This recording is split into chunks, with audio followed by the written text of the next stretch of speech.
Welcome to LifeWords Day by Day. In John chapter 13, verses 16 through 18, it says this, "Truly, truly I say to you, a servant is not greater than his master, nor is a messenger greater than the one who sent him. If you know these things, blessed are you if you do them. I am not speaking of all of you. I know whom I have chosen." Jesus cares about his disciples.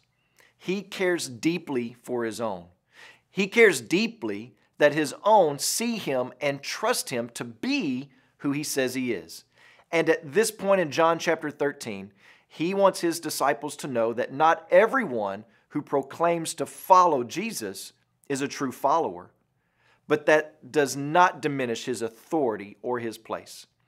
Jesus is letting his disciples know all of this before the great betrayal happens so that their faith would not be crushed, but rather strengthened. And we need the same encouragement as well. We need this same word, because how many of us have seen people proclaim Jesus and maybe spend a good amount of time in church around other believers, even emerge as leaders in the church and then walk away, completely changing their lifestyle, their tune, or simply no longer engaging in the church or the things of the Lord? What are we to think and how are we to respond? Well, first, we simply need to know that it will happen. Seeds will be spread and planted, sprouts will pop up, and then weeds will choke them out.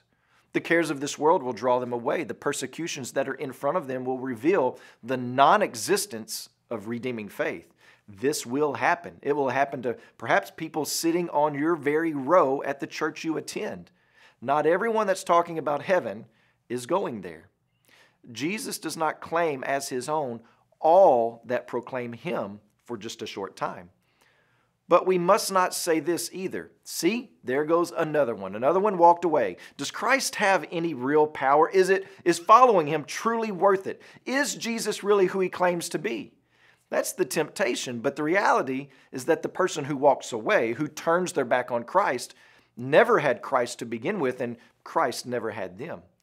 Just because you put yourself in a garage doesn't make you a car, and just because you hang around godly things and people doesn't make you a Christian. So listen, it's easy to wear the uniform, to use the luggage, even to carry the gear for a little while, but you must be born again. So what is of utmost importance is Jesus' declaration about you, not what the crowds say about you. You can fool the crowds, you can even fool the church, but you will not fool Jesus.